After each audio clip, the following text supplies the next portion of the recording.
In this demonstration, we'll take a look at splitting our class files up into a header and an implementation file. In order to do this, we'll recreate the person class for this demonstration. In Visual Studio, I'll go to my header files folder within my Solution Explorer, right-click and choose to add a new item. I'll ensure that I select the header file and I will give it the name person because we're going to recreate our person class. Once I click the Add button, you'll see that Visual Studio automatically adds the person.h, or the header portion of the file, to our header files folder. Now, to save a little bit of typing, I've already copied the code that we want, so I'll just paste it in here for now. And this basically completes the definition of our class within the header file. So we have the opening class person, and note that because it's a header file, we have a semicolon at the end of our curly brace. We have 3 private member variables, 2 strings to hold first and last names, and an integer to hold the age. We have 3 constructors, a default constructor, one that accepts 2 arguments and one that accepts 3 arguments. And in the implementation file, we'll fill in the necessary application logic to ensure that when we get the values passed into these, that we will update the member variables accordingly. We also have a destructor in our class, and we have one function called sayHello, which accepts no arguments and returns no values. Now, we don't have our implementation file yet, and this header file is just what we will import into portions of a code or application that will use our class file.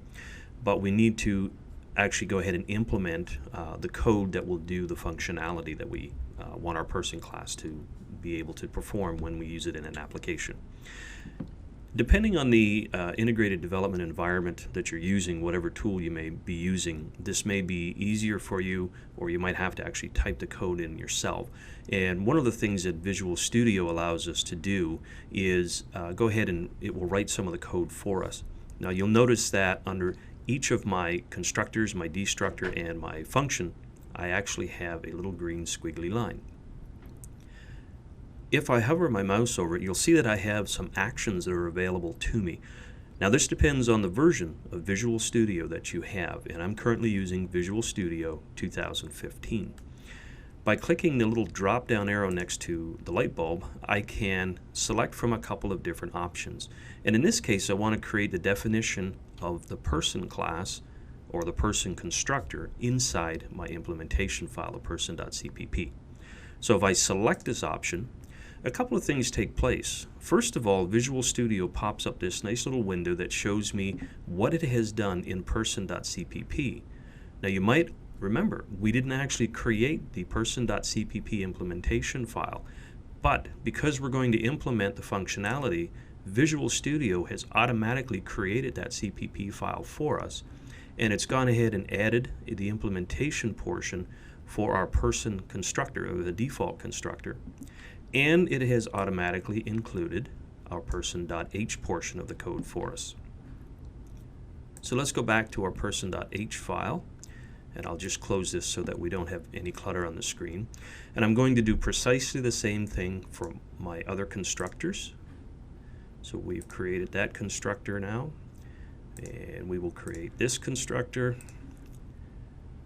We'll ask it to go ahead and create the destructor definition, and then finally we'll ask it to create the definition of the sayHello method inside person.cpp. So now all of my little green squigglies have disappeared. I actually have my person.h file is complete. I have the include string, so I brought in the string library up here for the string data type. And then if we switch over to our implementation file, person.cpp, we will see that we have included the person.h, we have our default constructor, the constructor that accepts the 2 names, the constructor that will accept the 2 names and the age, our destructor, and our sayHello. So we haven't implemented any of the code in this yet, but we'll get to that in the next demonstration, where we'll talk about constructors and then calling the different functions and constructors that we have within our code.